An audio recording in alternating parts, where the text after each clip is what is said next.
of the Meshech Chochmah, where he points out in V'shamru v'nei Yisrael es HaShabbos, which is in Parshas Kisisa, the reference to Shabbos occurs after the instructions of the Mishkan. That's when Hashem is talking to Moshe. In Parshas Vayakel, when Moshe is speaking to Bnei Yisrael, he first prefaces Shabbos and then he talks about Mishkan.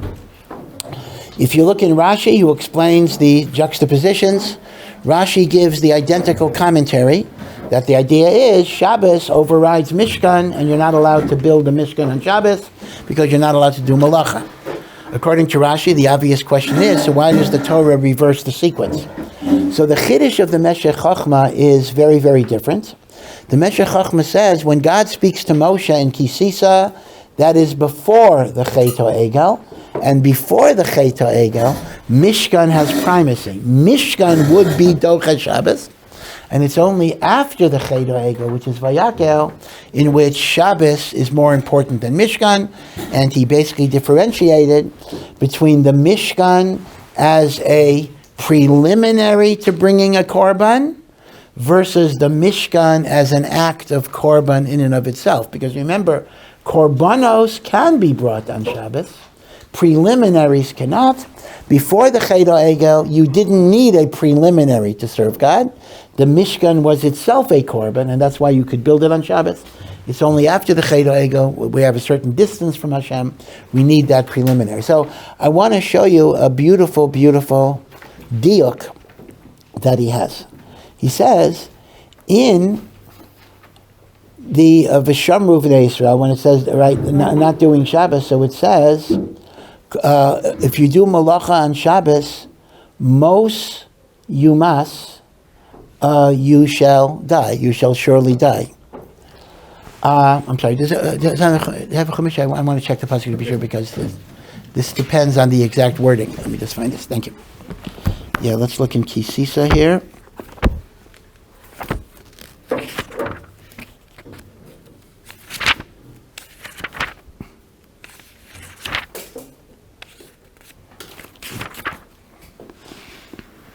Yes, in Kisisa it says, Sheishes Yamim Yirasa Malacha, you do Malacha for 6 days.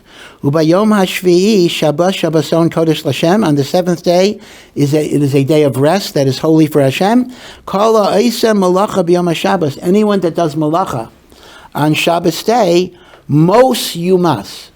So in English they always translate mos yumas, he shall surely die. Now if you look in Vayakel, where Moshe is talking to the people, so it says in Vayakel,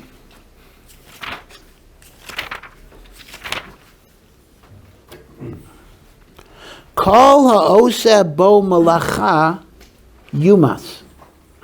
Anyone that does malacha shall die. So how come, it's a good kasha, how come in Kisisa it says mos yumas, and in Vayakel it says Yumas? So first, what is the difference, right? As you read the Chumash, you see sometimes the Chumash says Mos Yumas, sometimes it says Yumas. What's the difference? So the difference is this. Mos Yumas is a reference to Misas Beis Din, when the Sanhedrin, a court of 23 judges, is authorized to impose capital punishment. The Torah says Mos Yumas. When, however, the punishment is heavenly death, death in the hands of heaven, kares or misa b'dei shamayim, it'll say yumas. So mos yumas is misas beis din, yumas is misa b'dei shamayim. Now the question still becomes, all right, but chilul Shabbos, if there's proper warning, is misas beis din, skila. So why in one place is it mos yumas and yumas? So here's what the Meshech Chochmah says. Listen to this. When Hashem was talking to Moshe in Parshas Kisisa and was saying, don't do Malacha on Shabbos, he was not talking about Malachas HaMishkan, because fakert, Malachas HaMishkan was mutter on Shabbos. So what Malacha is Hashem referring to? Malachos that are not connected to Mishkan. Because at that particular time, you would be allowed to build a Mishkan on Shabbos. So the malachos that are not connected to the Mishkan, meaning, they're derived from the Mishkan, but malachos that are not involved in building the Mishkan, you're chayav misas beistin. Most you must. But what's the chiddush of Vayakel? The chiddush of Vayakel is you're chayav misa for the malachos in building the Mishkan. That's the chiddush. That malachas ha-Mishkan can't be done on Shabbos. So says the Meshech Chochmah, if somebody violated a malacha by building the Mishkan, they could not get the death penalty of misas beistin. Why is that so? Because one of the conditions for dinei nefashos is that there be a Beis HaMikdash already built. In other words, the halacha is a Sanhedrin can impose a death penalty only bisman HaMikdash. When there's no Beis HaMikdash, even if you have a Sanhedrin, remember, we did have a Sanhedrin after the Chorban Beis HaMikdash. The Sanhedrin was not destroyed for several hundred years. But we lost the ability to paskin dinei nefashos. Because a condition to paskening dinei nefashos is that there's a Beis HaMikdash of Hasras HaShechina. Mimela, if I violated Shabbos by something I did before there is a completed Mishkan, meaning I violated Shabbos by something I did in building the Mishkan, I wouldn't get misas beistin because I did the malacha before there was a Beis HaMikdash. I did the malacha while there's building a Beis HaMikdash, building a Mishkan. Mimela, the chilul Shabbos for building a Mishkan can only be misa from Hashem, misas bidei shemayim. It cannot be misa bidei adam. And since Vayakel is mechadesh, that you're chayav misa for being mechalel Shabbos in building a Mishkan, that's why it says yumas and not mos yumas. Masha'en kain kisisa. That is bedafka not talking about malachos that I do in building a Mishkan. Because fakert, at that point in time, you were allowed to build a Mishkan on Shabbos. So it is only referring to malachos I do generally, and that could be after there's a Mishkan already. For that, Hashem could say, mos you must. Just like the Makoshesh Eitzim was after the Mishkan. He gathered the wood and he was stoned and the like. And that is why in Parshas Kisisa, it says, mos yumas. In Parshas Vayakel, it says yumas. Because Parshas Vayakel is mechadesh, the chi of misa, for doing Melechas HaMishkan itself. Now, an interesting question that you could posit, though, is, and something doesn't fit quite well. In other words, what is the Meshech Chochmah saying? Had there not been a ched or egel, you would be allowed to build a Mishkan on Shabbos. And Malacha would be usher only if it's not connected to Mishkan. So here's my question. What would the definition of Malacha have been? See, the way we define Malacha are the 39 activities that are involved in building the Mishkan are the Malachos that are forbidden on Shabbos. And we know that because the Torah says, thou shalt not build the Mishkan on Shabbos. Ergo, I know these are the malachas. So my question is, and I don't have a clear answer in this, what would the definition of malacha have been if you're allowed to build a Mishkan on Shabbos? Are you still going to say, whatever you're allowed to do in the Mishkan is what you're not allowed to do on Shabbos? In other words, what would the Bishlama if the Torah is telling me you're not allowed to build a Mishkan on Shabbos? So I learn from that is the malacha you're not allowed to do. Right? What I'm not allowed to do in building the Mishkan is what I'm not allowed to do outside of that, on Shabbos.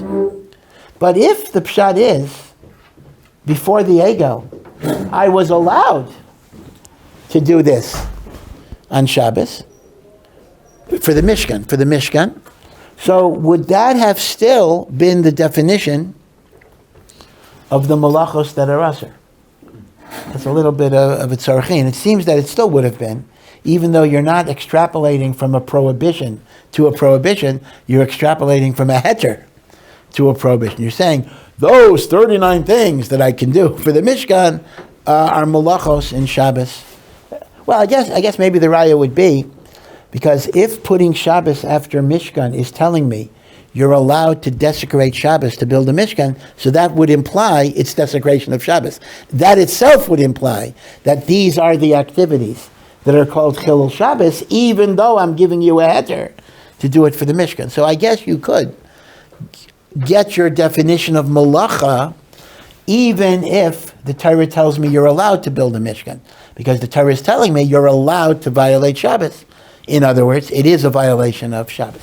Okay, so that's the Meshech Chochmas Diuk. And again, it's very, very fascinating that the mitzvahs of the Torah assume a different form pre-chet ha'egel and post-chet ha'egel. The Meshech Chochmas says a similar type of thought with respect to another aspect, although it's not quite the same, but I'll share it with you because I'll make a Gezerah Shava, Meshech Chochma, to tell you this thought. The name of the holiday of Sukkos. In Parshas Kisisa, Parshas Mishpatim, and let me look in the end of Kisisa,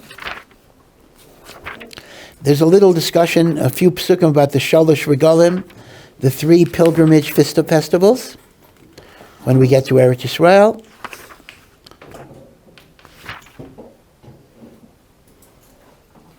Shalosh Pamim Bashana, 3 times a year, etc. What does it say? 1 second. Chag HaMatzos. And then it talks about Shavuos. And then it calls Sukkos Chag HaOsif. It does not call it Sukkos. Chag HaOsif, the season of ingathering. Because the way it works is, in the agricultural cycle, even if you harvest your crops Pesach Shavuos, barley Pesach, wheat Shavuos, it was left to dry out in the field during the summer and was not taken in and threshed until it was dry, because as long as there's water in the grain, you can't really grind it up, etc. So it is not called the season of Sukkos, or the holiday of Sukkos. It is called Chag HaOsif, and that's also true in Parshas Mishpatim, Chag HaOsif. We only find Chag HaSukkos later in the Torah, in Parshas Emor and in Devarim. So the Meshech Chochma says, why does Sukkos undergo a change in name? Why is it initially always called Chag HaOsif, and then it gets another name, Chag HaSukkos? So the Meshech Chochma wants to be miyashiv that this too is connected to the Chet HaEgel. And that is, we paskin, it's machlekes in the Gemara, but we paskin that Sukkos, the booths, is a commemoration of the Anonei HaKavod, the clouds of glory that surrounded us when we left Mitzrayim. And when we sit in the sukkah, we contemplate and remember the Anonei HaKavod. The Torah asks a very well-known question, so we're talking about Sukkos a little bit, and that is, we got the Anonei HaKavod when we left Mitzrayim. So why do we commemorate the Anonei HaKavod during Sukkos? It should be Shayach to Yetzias Mitzrayim. That actually means maybe we should combine Pesach and Sukkos. Maybe that'll make Pesach easier. You can sell your house to a guy and live in the sukkah for a week. So the Torah gives an answer, a famous answer, a bit of a deichik answer, that Hashem didn't want us to celebrate Sukkos during Pesach, because Pesach, the weather is pleasant, and if you're sitting outside, it doesn't look like you're serving Hashem, you're just eating outside. But Sukkos already is a little cold, and Memela, if you're sitting outside, it shows you're doing it L'Shem Shemayim. The kasha on the Torah is, the Torah's answer is a good answer for for Germany and France, where September, October is cold. In Eretz Yisrael, Sukkos is still plenty hot. Sukkos is, in fact, sometimes it's so hot that it's difficult to eat in the sukkah because of the heat. So the Gra gives another teretz to the Torah's kasha. And the Gra says, this is in his Perish to Shir HaShirim, that the Ananei HaKavod that we commemorate on Sukkos are not the clouds of glory that we got when we left Mitzrayim. What happened was, those clouds of glory we lost with the Cedar Egel. The special revelation of God's Shekhinah, we lost it with the Cedar Egel. And we didn't have it for a long time. And what happened was, when Moshe Rabbeinu came down on Yom Kippur with the second Luchos, and we began to donate for the Mishkan on the 11th, the day after Yom Kippur, Moshe Vayakel, right? So Vayakel was Moshe calling on the people. So on the 11th was the mass convocation to start the Mishkan.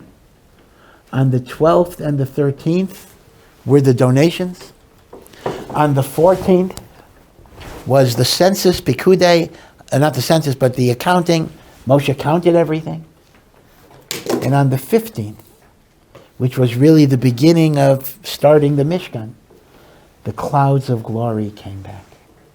So the Vilna Gaon says, we commemorate the Ananei HaKavod, not the Ananei HaKavod of Yetzias Mitzrayim, but the Ananei HaKavod that came back in the aftermath of Yom Kippur and the donation for Malachas HaMishkan. And that is why we have Sukkah, which is a booth. Zecher Ananei HaKavod. This is the Vilna Gaon in Shir HaShirim. So now, the Meshech Chochmah says a fascinating point. What would the holiday of Sukkos have been had there not been a Cheder Egel and a forfeiture of the Ananei HaKavod? Again, going back to alternative history. There would have been a holiday, but the holiday wouldn't have celebrated the clouds of glory. It only would have celebrated the ingathering of the harvest. Mimela. In Parshas Mishpatim, that's before the Cheder Egel. And even in Kisisa, which is granted after the Cheder Egel, but before Moshe came down on Yom Kippur, the holiday was called Chag HaAsif, the holiday of ingathering. Perhaps there wouldn't have even have been a sukkah. That I'm not sure. In other words, we would have celebrated as a holiday, celebrating ingathering. We're not celebrating Ananei HaKavod. In Mishpatim, we didn't lose it yet. And in Kisisa, we lost it, we didn't get it back. But only in Emor, which is after the return of the Ananei HaKavod, Sukkos acquires a second identity as Zecher LiAnanei HaKavod. So number one, it gets renamed. Number two, it is even Shayach that's when the mitzvah of Sukkah was added. I mean, let me remind you, in Parshas Mishpatim, when it says you shall celebrate Chag HaAsif, it actually does not say you have to sit in the sukkah. It doesn't even say that. So it's even possible, although it's not clear, that maybe the original configuration of Sukkos didn't have a sukkah. Sukkah without the sukkah. You're celebrating the harvest. When we lost the Ananei HaKavod and we got it back, we then have a second aspect of Sukkos that eventually became predominant, remembering the restoration of the clouds of glory. And that's why the Meshech Chochmah says the name Sukkos only appears after the return of those Anonim. That's in Vayikra and in Devarim. Okay? Gavaldik. Again, it's a fascinating point that the Torah did not remain constant. The Torah itself took different forms. Cheder Egel, pre-Cheder Egel, after this happened, after that happened. Because you have to look at the Torah as a product of these 40 years. Right? We already talked about the fact that mitzvahs were given over 40 years.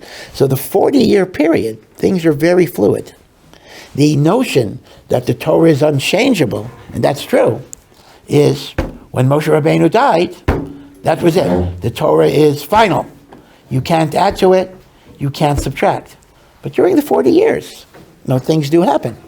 Again, I understand the Torah pre-existed creation, but nevertheless, we talked about the idea that that was unbroken sequences of letters, but the particular breakup into the words kind of had a certain fluidity during the 40 years in which mitzvahs morphed into different aspects.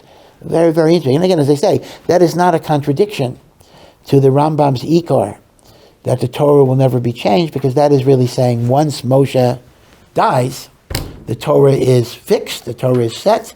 It cannot be superseded by other revelations like Christianity or Islam. But in the 40 years, things did change, as it were. Yeah?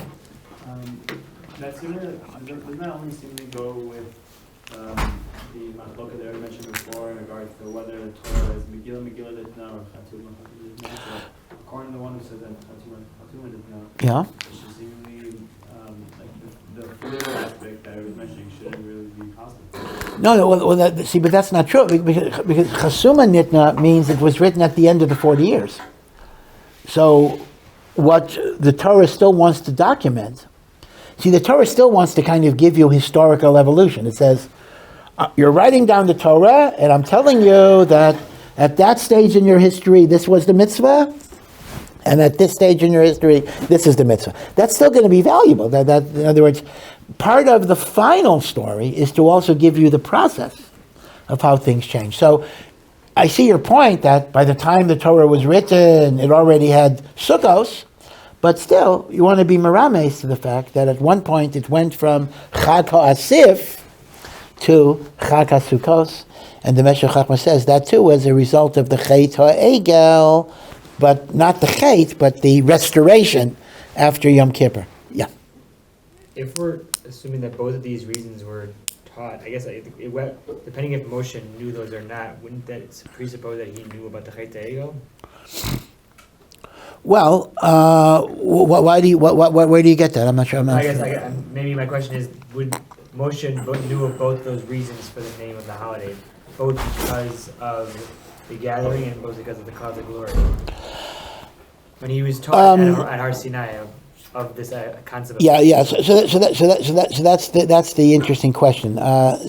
When we say that's an interesting question. When we say Moshe himself was told the whole Torah during the 40 days in Har Sinai, is that the second time or even the first time? Meaning, you could understand that the idea that Moshe got the whole Torah is referring to the second time, which is after the Chet. Actually, it's the third time, but it's the right.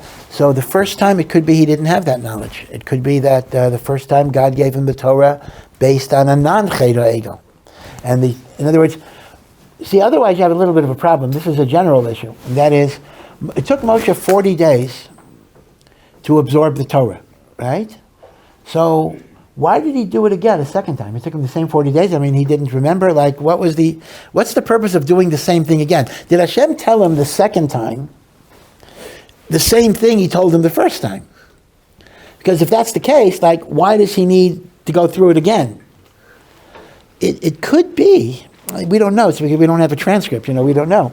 It could be that the Torah that Moshe eventually wrote down is the Torah he got the second time. Meaning, the Torah he got the first time could have been different in a lot of ways. First of all, according to Rashi says Beferish, it didn't even include Mishkan. So clearly, according to Rashi, it's Mochrach. He got things the second time he didn't hear the first time. So it could be that even like the Meshech Chachma, that is assuming like the Ramban, that he heard about Mishkan the first time, but it could be Sukkos. Didn't have that dual capacity. Again, it's fascinating. Sometimes you wonder, just like when we talked about Gemara, we really would have been nice to see the notebooks that Ravina and Ravashi were working off, and the materials.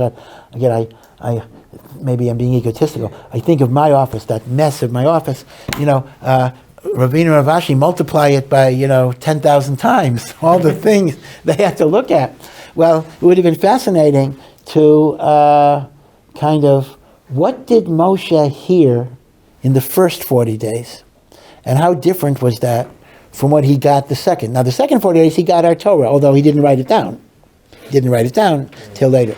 But he got our Torah, or at least the mitzvahs of our Torah. But the first 40 days, he might have gotten a different thing, because the first 40 days, there was a presupposition, even though Hashem knew the future, that he's giving the Torah that wouldn't have been tainted by the Cheder Egel. So it would have been a different Hiskalis, right? A different revelation. Yeah. Two questions. The first is, I thought that when Moshe Rabbeinu went up to what he learned was like the principles, sort of, like similar to the Shloshah Sirminos. No, but more than that. In other words, it's very clear, whether it's the first time or the second time, that Moshe didn't get every machlokas of the oral law. That's correct. He got the principles. But Torah shebichsav, he did get. And he got all of the 613 mitzvos that are in the Torah.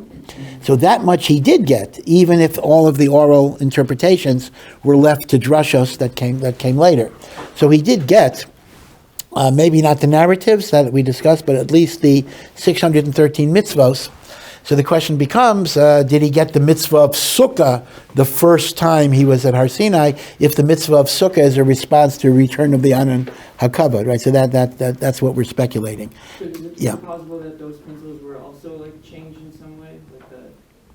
Which, Like maybe it became more difficult or something, I don't know. yeah. I mean, that's what we're saying. You know, the Meshech Chochmah is essentially suggesting that what Moshe got in a pre-Cheder Egel revelation may have been nishtana with revelations that came later. The first 40 days and the second 40 days were not necessarily the identical thing. But I want to point out, in a way, I'm being a little irrelevant here, because the change of Sukkos is actually not in the second 40 days either, because that comes after the Ananei HaKavod came back.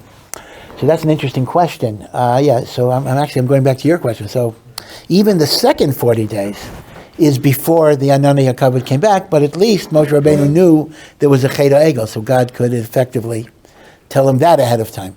In other words, that's not telling him about the Cheder Egel ahead of time, but that's giving him something about a future thing, the return of the Ananei HaKavod that didn't come back. So that we could say Moshe knew. That I think is less of a problem. Okay, all right, we'll stop here and we'll see you tomorrow.